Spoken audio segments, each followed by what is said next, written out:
चीजों से खौफ। मौत का वक्त है, मुंह पर कलमा नहीं आ रहा है। तो ज़ैद बिन अयाद उस्ताद ने अपने शागिर्द से पूछा कि बेटा तुम्हारा गुनाह क्या था? हुजूर गुनाह तो कुछ याद नहीं आ रहा है, लेकिन एक बात याद आ रही है, साल में एक मर्तबा दारू पीता था, वो भी डॉक्टर के कहने पर कि नहीं पियोगे इलाज नहीं होगा। उसी की नहुसत है, मर रहा हूं, जबान पर कलमा नहीं आ रहा है। जानते कितना बड़ा नुकसान है? 1965 की रिपोर्ट है फ्रांस की, हर साल 15,000 जवान दारू पीने की वजह से मरते। 1977 की रिपोर्ट है, अमेरिका में 3 करोड़ नौजवानों का इलाज हुआ, उसमें सबसे ज्यादा बीमार दारू पीने की वजह से थे। 75% जवान पागल होते हैं दारू पीने की वजह से, 80% जवान खुदकुशी करते हैं दारू पीने की वजह से, 74% जवान जेल जाते हैं दारू पीने की वजह से, 79% जवान कंगाल होते हैं दारू पीने की वजह से। आप सिर्फ दारू छोड़ दीजिए, मैं गारंटी लेकर के जाता हूं, अल्लाह आपको मुकद्दर का सिकंदर बना दे।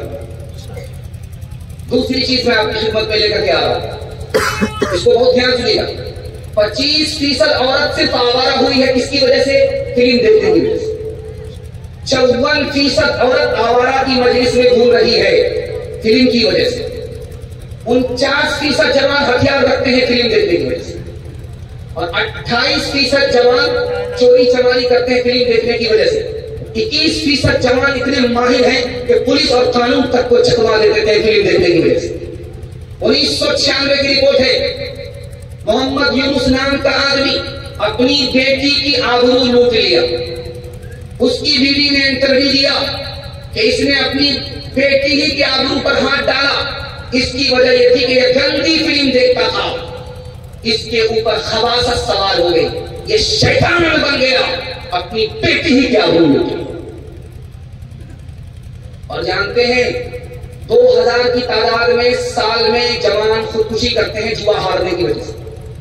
एक जवान का रिकॉर्ड है, 19 घंटे जुआ खेलता रहा, 75 लाख रुपए हार गया।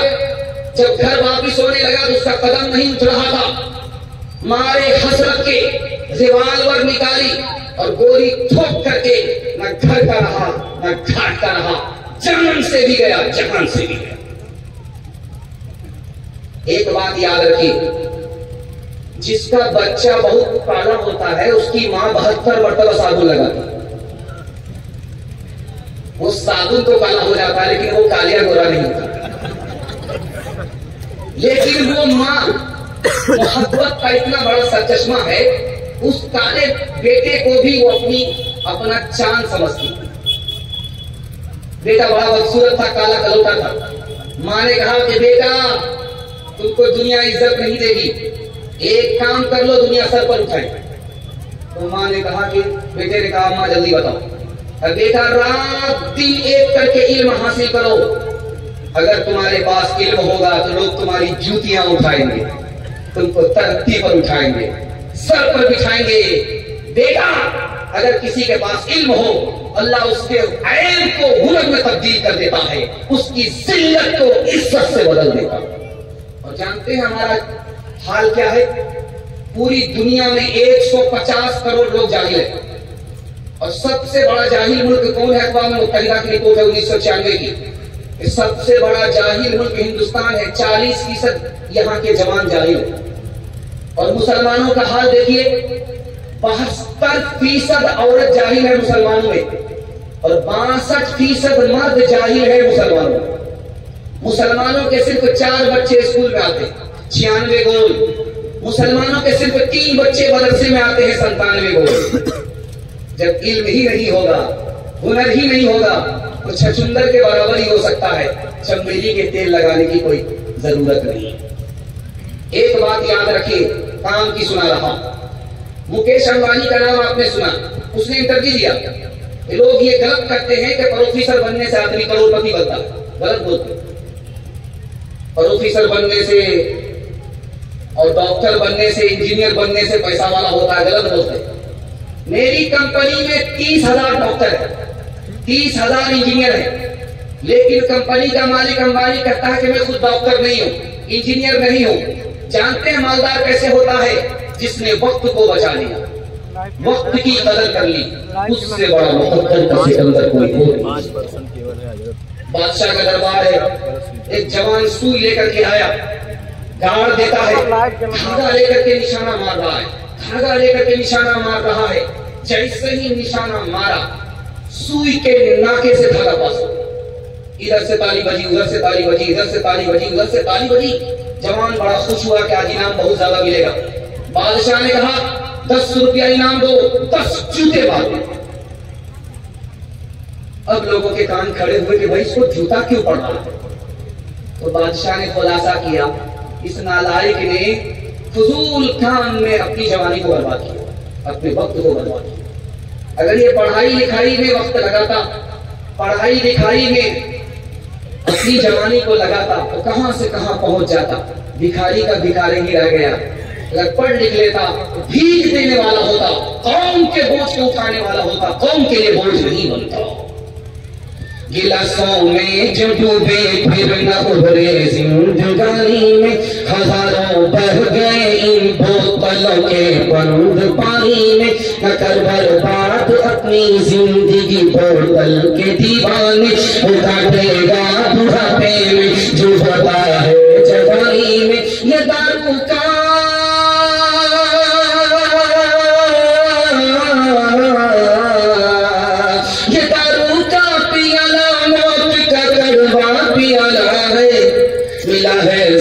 शरबत में मिला है, जहर शरबत में छुपी है आग पानी में। मिला है जहर शरबत में छुपी है आग पानी में। दारू नहीं पिएंगे, हाथ उठा लीजिए, बिल्कुल सही जा रहा है, मगर कोई पिलाएगा तो नहीं छोड़ेंगे।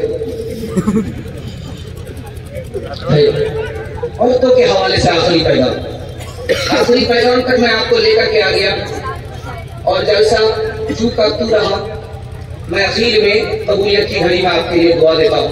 अल्लाह आपकी हर मुश्किल को आसान फरमाए, आपकी हर जायज मुराद अल्लाह पूरी फरमाए। बस आखिरी पैगाम सुन लीजिए, जलसा आपका खत्म हो रहा हो के हवाले से सुना रहा हूँ। आप लोग सुनने के लिए तैयार है तो हाथ उठा दीजिए इंशाअल्लाह। औरत को सर पर बिठाएंगे, हाथ उठाइए इंशाअल्लाह। औरतों के हवाले से आखिरी तक, औरत का इंतकाल हो गया, उसका शौहर उससे नाराज है, अल्लाह के रसूल फरमाते जन्नत में नहीं जाएगी। औरत नमाज पढ़ रही है, उसका शौहर उससे नाराज है, अल्लाह के रसूल फरमाते उसकी नमाज ही कबूल नहीं होगी। मर्द को जख्म हुआ है, खून निकल रहा है, पीप निकल रही है, शौहर को जख्म है, खून निकल रहा है, पीप निकल रही है। अब उस औरत ने क्या किया? जबान से उसको चाटा, खून को चाटा, पीप को चाटा। क्या शौहर के एहसान का हक अदा हो जाएगा? फरमाया गया कि नहीं, शौहर का हक अदा नहीं हो सकता। हजरत उमर ने अपनी बेटी को बराबरी में बिठाया, मेरी प्यारी बेटी, एक बार तुमने नबी को नाराज किया, अपने शौहर को नाराज किया, नबी ने तुम्हें तलाक दे दिया, मैंने तुम्हारी तरफ से माफी मांगी, नबी ने तुम्हें माफ कर दिया, दोबारा निकाह में ले लिया। बेटी याद रखना, आइंदा कभी नबी को नाराज मत करना। अगर मुझे पता चल गया कि दोबारा तुमने नबी को नाराज किया, मैं जिंदगी भर तुमसे बात नहीं करूंगा। फातिमा आ गई, अल्लाह के रसूल ने फरमाया कि फातिमा बाद में कमरे के अंदर दाखिल होना, इससे पहले मेरे सवाल का जवाब दो। फातिमा क्यों आई हो? अली से खफा होकर के आई। बेटी, मैं तुम्हारा बाप, अली तुम्हारे शौहर, अली की इजाजत के बगैर मेरे घर में मत आना, अगर आओगी तो दरवाजा बंद मिलेगा, खुल नहीं सकता।